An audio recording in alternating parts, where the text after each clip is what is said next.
So your beautiful roommate was helping you bloom and blossom into the beautiful woman that you are today. You get this temporary job because, we need to eat, we need to pay this for this little room. When does the tribe start coming together? What does it look like? I think the tribe really started coming together in probably about a year after I moved.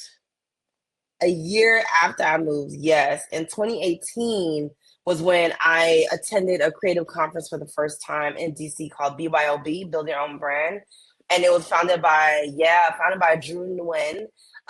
And he's just really dope. He's actually an Asian guy. He's Asian. And just, yeah, and a part of Alpha Phi Alpha. So Oh, I'm saying? Right, like he's be part of the integrated in the tribe. community. Yes, he integrated in the community. And so I attended that conference for the first time, first ever creative conference. And then I just started finding people from the conference and the people in the DC community. I got active with the DMV Black Restaurant Week. And so I started going to their happy hours, joined the team as well, started meeting people through there. And so there's at the time, there was a very small creative community in DC. And so I started just bringing the women together with smaller meetups. Like they were small. It was probably like less than 10 people. I was like, it Less than was 10 people that would you, come together. him. Right, right.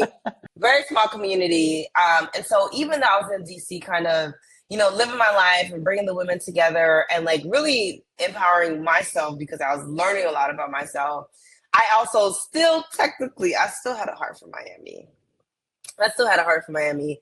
And so that's when I worked together with my friend to execute our first annual Creative Culture Tribe Miami Summit. And so that was in March of 2019. March 2019, yes. And so that was someone has told me that that conference was before its time because those kind of communities, to bring Black creative women together, and even in 2019, which is crazy, in 2019 was pretty rare in Miami.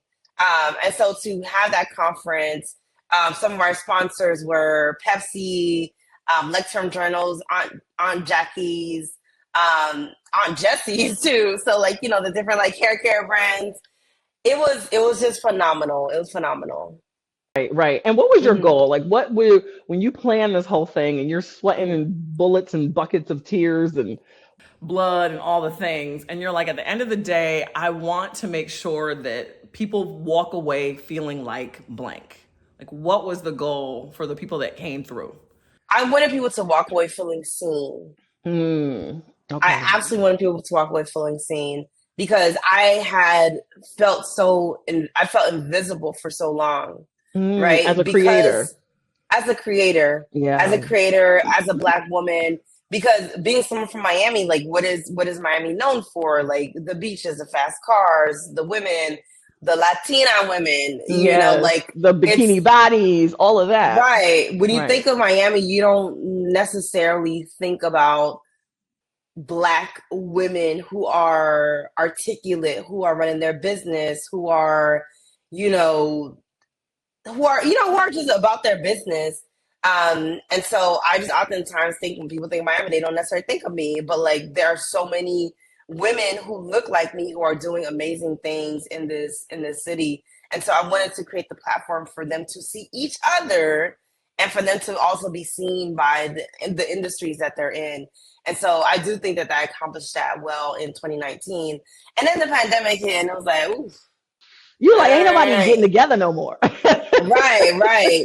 I honestly, I really thought the pandemic wasn't going to phase me in how I ran Hmm. what I was doing. Yeah, but Really? the pandemic it took me down for the count. I will say, I kind of went dark a little bit. Like at first, we're doing virtual calls and things like Right. that, and then the pandemic was like, all right, girl, pack it up.